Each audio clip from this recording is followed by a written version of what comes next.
we made it to Patrick's Point, and it's nice and foggy and cool here, and our site is pretty tight and the road's pretty narrow, so it's gonna take a little bit of work to get it in, but we'll get it. One of the things that I really like about Patrick's Point is when you get here, it's almost like you're in a whole nother world. So you've got the ferns, and you've got the big giant redwoods, and just lots of shrubs, and it's damp and moist, and it just feels good. Mornings on the coast can be very foggy and wet. And it's actually so foggy this morning that it's almost like it's raining out. Everything is soaking wet, as is usual.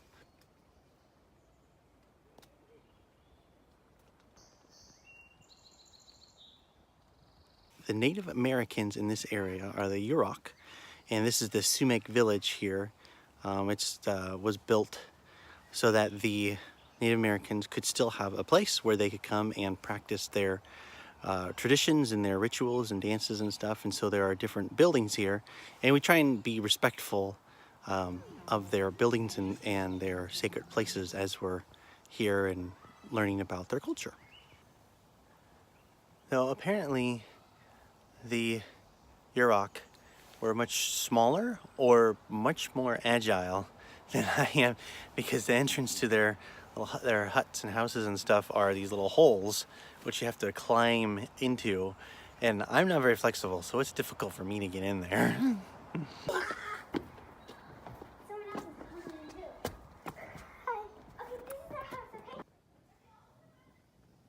Yurok would make these canoes out of the redwoods, but they weren't just making the canoes, they were forming a relationship and a connection with the redwood and the spirit of the redwood and the canoes. And so there would be lots of hands-on touching and feeling and kind of becoming a part of and connected with the canoe.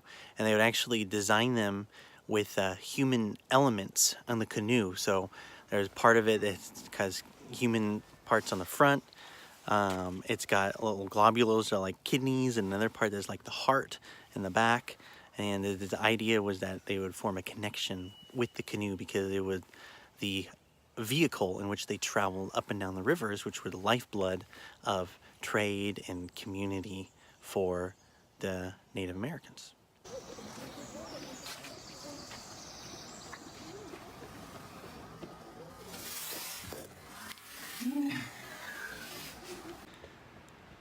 Well, one of the neat things about being on the ocean is that the weather can change dramatically really fast. So in the morning, it was super foggy and very, very wet. And now suddenly the sun's come out and it's beautiful and nice and warming up.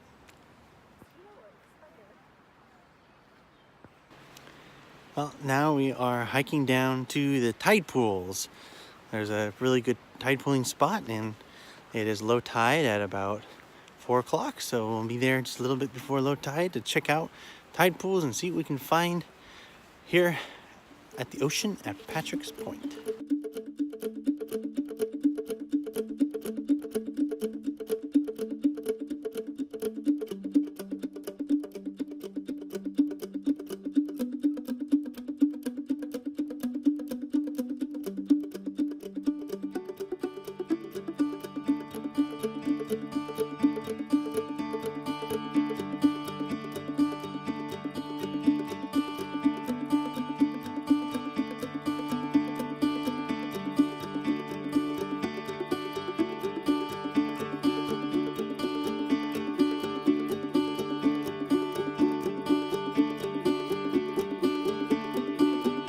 What'd you find?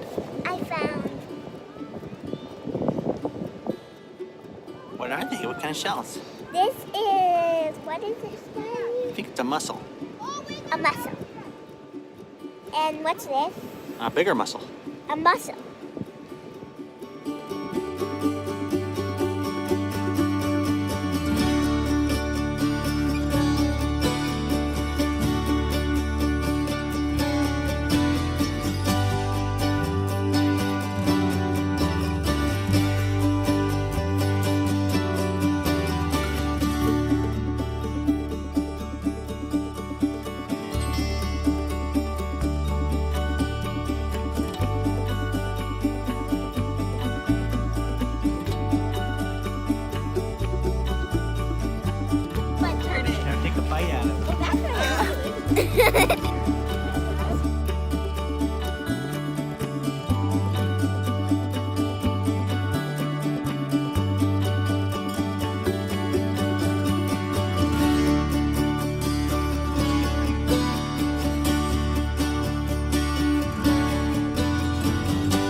After dinner, we came out to Agate Beach here at Patrick's Point to watch the sunset on the beach. I love sunsets on the beach. Love them. Beautiful. Scrolling Facebook.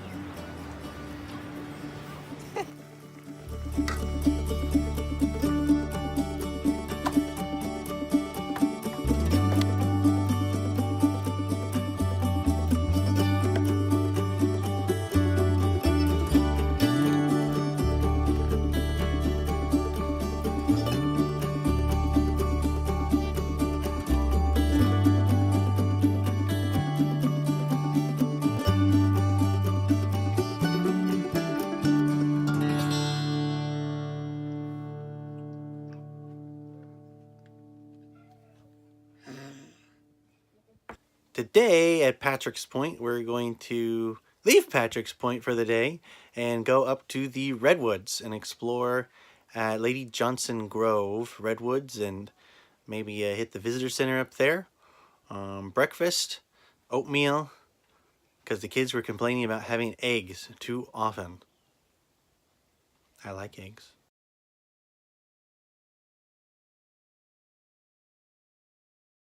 We are at the Lady Bird Johnson Redwood Grove in the Redwood National and State Forest.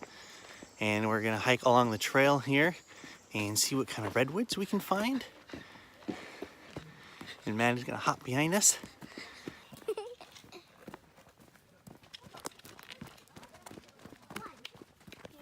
Sequoias. Yeah.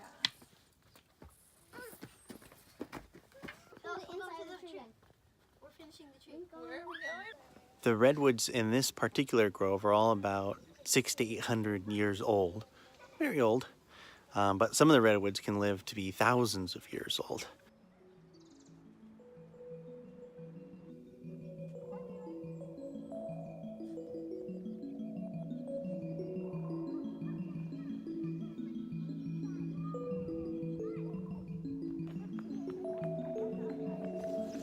We found a down redwood, so we're counting the rings to see how old this one is.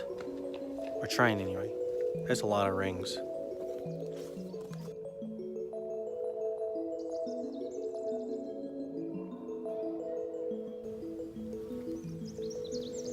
Around 100.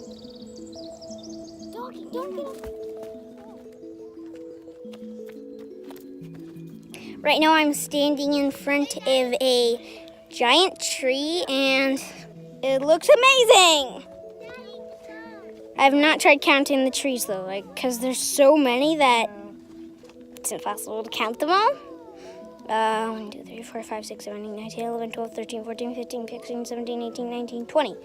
Okay, I've counted 20 so far, but there's I would say about maybe 200 or 300 or even 500 even. So many trees here. This tree right there is a snag that is partially dead, and then that one is a live one, and it is leaning. That one's leaning on that one. That one's partially dead, I said. Yep. That's what it is.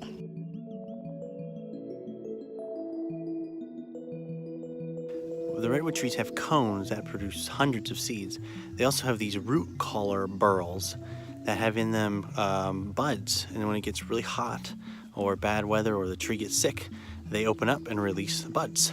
Even when these giant trees do eventually fall over and die, they lay down on the ground and they become beds for all kinds of other plants. So new trees and shrubs and everything will begin to grow out of the rich soil that the dead redwood creates. And ultimately it decomposes completely and creates this very soft ground that we're walking on now.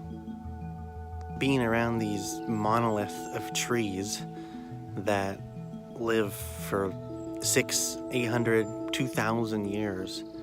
And some of these trees around here in this grove were just sprouts 20 generations of people ago. So about 800 years ago, 20 generations. Think about that, 20 generations of people.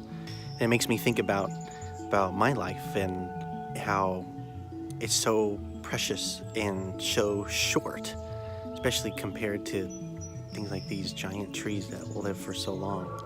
And what am I doing to make sure that I am living every single day to its fullest and with purpose?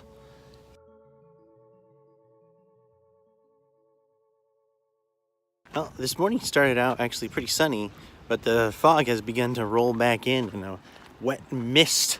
My glasses wet and everything, which that's kind of annoying. I wish I had little windshield wipers on my glasses, but I don't. But anyway, our friends are leaving today, so we are taking one last short trip down to Agate Beach to go build some sandcastles. Let's build some sandcastles.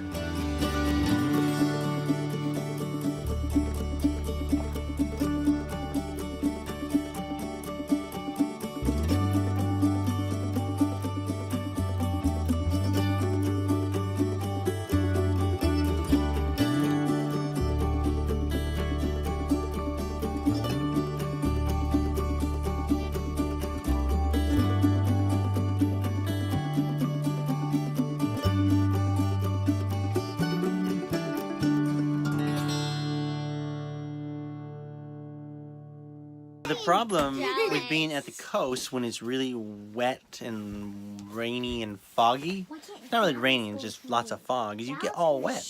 And then how do you dry? We don't have a dryer in our trailer, and there's no laundry here. So now we have lots of wet clothes hanging up. See? You wrap them And in wet the kids. towel. Kate knows how to do it. Wrap me too. You roll all the clothes up in the towel to get the excess moisture, and then you hang them up inside. So our friends just left, and we're cold and kind of tired And sad. and sad. I want to go to sleep. Me too. And we're all gonna go to sleep. So we're gonna take showers and then we're gonna go to bed. No, we're gonna. What do we do on a cold, foggy day when you don't want to hike around and get wet? And your friends have left? And your friends have left? Chocolate chip pancakes! Woohoo! And after we finished our pancakes, the sun came back out and then cleared up a little bit. Fog lifted a little. We can take a little hike before bed. Maybe see a sunset.